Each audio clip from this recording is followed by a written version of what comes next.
इस वीडियो बनाने का पर्पज़ ये है खुद को रिवाइज़ करवाना और आपको भी रिवाइज़ करवाना, ठीक है। लेकिन मैं आपको हमेशा सजेस्ट करूँगा, जो भी चीज़ें मैं डालता हूँ उनको सबसे पहले आप फ़र्स्ट हैंड पढ़ने की कोशिश कीजिए। जब आपको फर्स्ट हैंड नहीं पढ़ सकें, टाइम ना निकले, तब आप ये सब देखा करिए, ठीक है।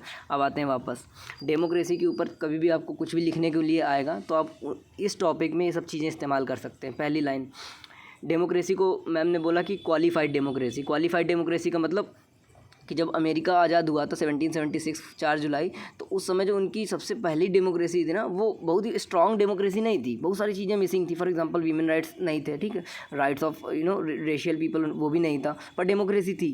एक तरीके से फॉर्म एंड सब्सटेंस था थोड़ा बारा, ठीक है। तो उसके ऊपर है कि बहुत स्ट्रॉन्ग नहीं थी, लेकिन क्वालिफाइड डेमोक्रेसी थी। आगे बढ़ते, रूल ऑफ मेजोरिटी।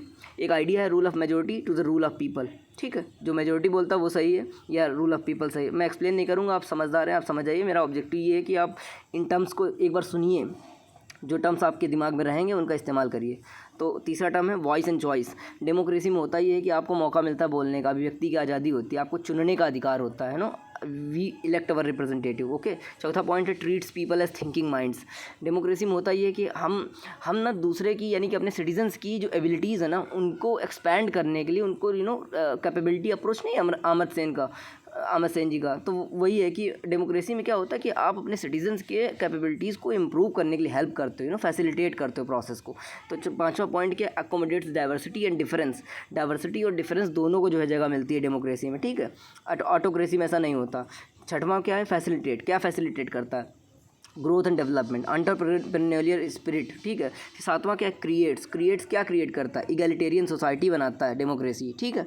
जहाँ पर सबको जो है अधिकार मिले, ठीक है, सबको जो है पॉलिसी मेकिंग में पार्टिसिपेट करने का मौका मिले।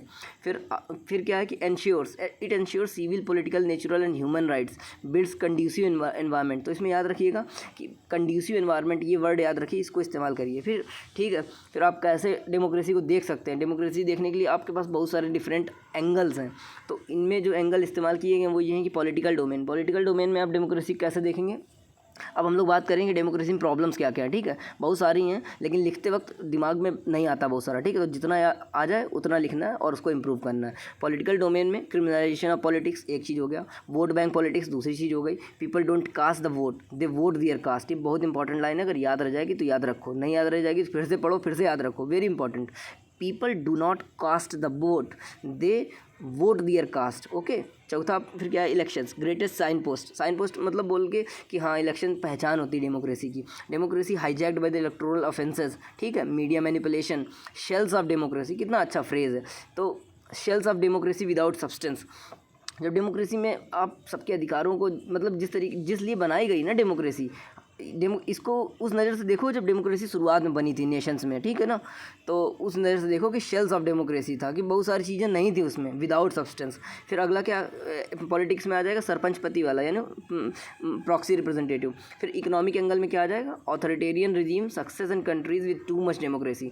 तो इसमें कंपेयर किया है इकोनॉमिक इल्स क्या है डेमोक्रेसी की। डेमोक्रेसी में जो जैसे चाइना है ना, चाइना इतना स्ट्रॉन्ग कैसे बन गया, ठीक है, क्योंकि वो लोगों के राइट्स को कर्ब कर देता है और अपनी पॉलिसीज़ को इम्प्लीमेंट करता है स्ट्रिक्टली। हमारे यहाँ क्या होता है कि टू मच डेमोक्रेसी, कहीं यूनियनिज्म जो है, कहीं वो लोग जो है चक्का जाम कर ले रहे हैं, कहीं कोई प्रोटेस्ट कर रहा है, कहीं कोई प्रोटेस्ट कर रहा है, ओके।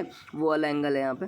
अगला देखो, consultation to all is uphill task. अब होता ये है कि कोई चीज़ जब बनाते हैं ना, तो डेमोक्रेसी में क्या बोला जाता है कि सबको पार्टिसिपेटिव बनाओ, कंसल्टेशन करना चाहिए। ये इल्स की बात कर रहे हैं ना, तो उसमें आप बताएंगे कि कंसल्टेशन जो प्रोसेस होता है ना, वो टाइम टेकिंग होता है, it is an uphill task, delay discourse, party politics suffers the development, है ना। सब अपने पार्टी के पक्ष में जो है बातें बताने लगते हैं, एक्चुअल प्रोसेस से डिविएट हो जाते हैं। प्रोलॉन्ग द ग्रोथ जो प्रोसेस होता है वो लंबा खिंच जाता है। फिर जीएसटी टू डिकेड्स, एग्जांपल ऐसे मारना है, ठीक है। फिर पेंडिंग रिजर्वेशन फॉर, ये मैंने ऐड किया इसमें कि pending reservation for women 29 years, democracy ही तो है, तो ये लोग नहीं होने दे रहे हैं, इतने दिन हो गए, इतने साल हो गए।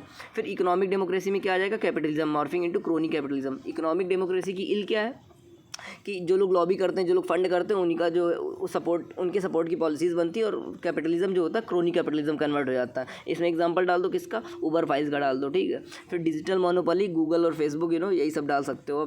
फिर सोशल डेमोक्रेसी में क्या आ जाएगा, मेजोरिटी कल्चर में क्या क्या आ जाएगा आपका, फेस्ट आ जाएगा, language, tribal life, tribal life कैसे अफेक्ट हुई, सोशल डेमोक्रेसी के अंतर्गत सोशल डेमोक्रेसी नहीं है, याद रखना, ये इल्स हम लोग डिस्कस कर रहे हैं। तो सोशल डेमोक्रेसी में ट्राइबल में क्या हुआ कि उनके रिसोर्सेज हमने इस्तेमाल किए तो बाकी सब चीज़ें डेवलप हो गई, लेकिन वो लोग डेवलप नहीं हुए ना, और उनको एक तरीके से डिग्रेड कर दिया हम लोगों ने, है ना, हम लोगों ने, मतलब गवर्नमेंट ने ध्यान नहीं दिया सब चीज़ों में।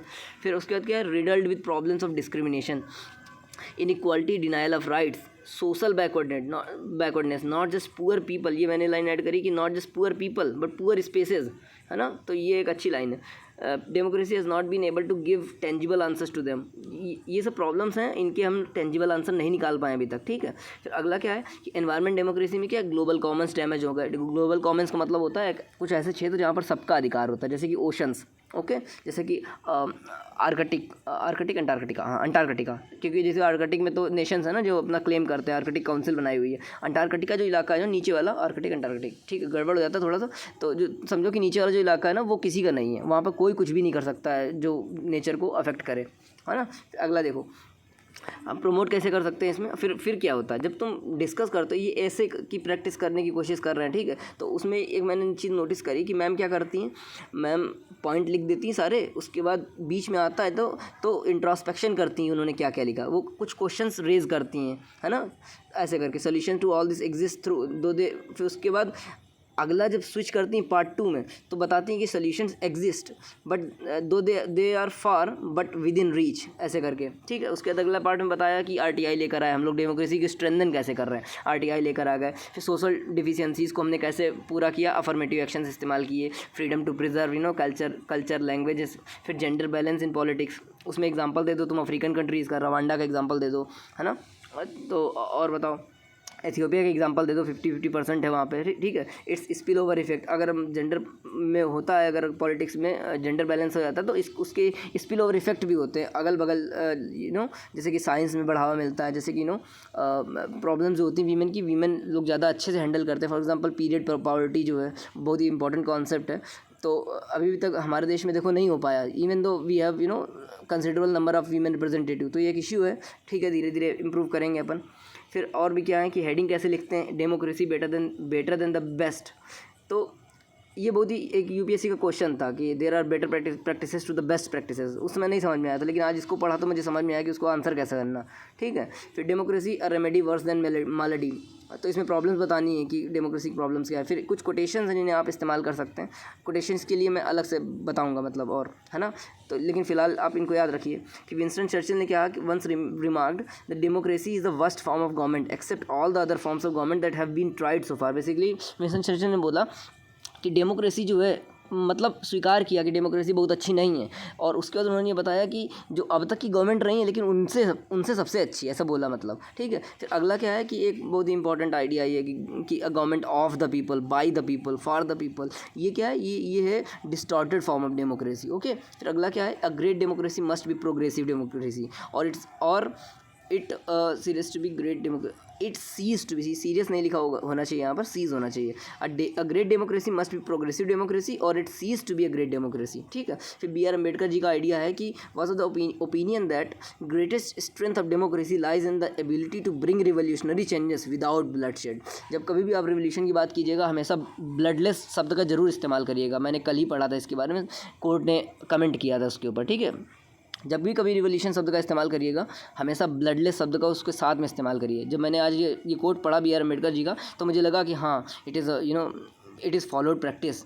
तो अम्बेडकर जी ने क्या कहा कि डेमोक्रेसी वो चीज़ है कि greatest strength of democracy lies in the ability to bring revolutionary changes without bloodshed.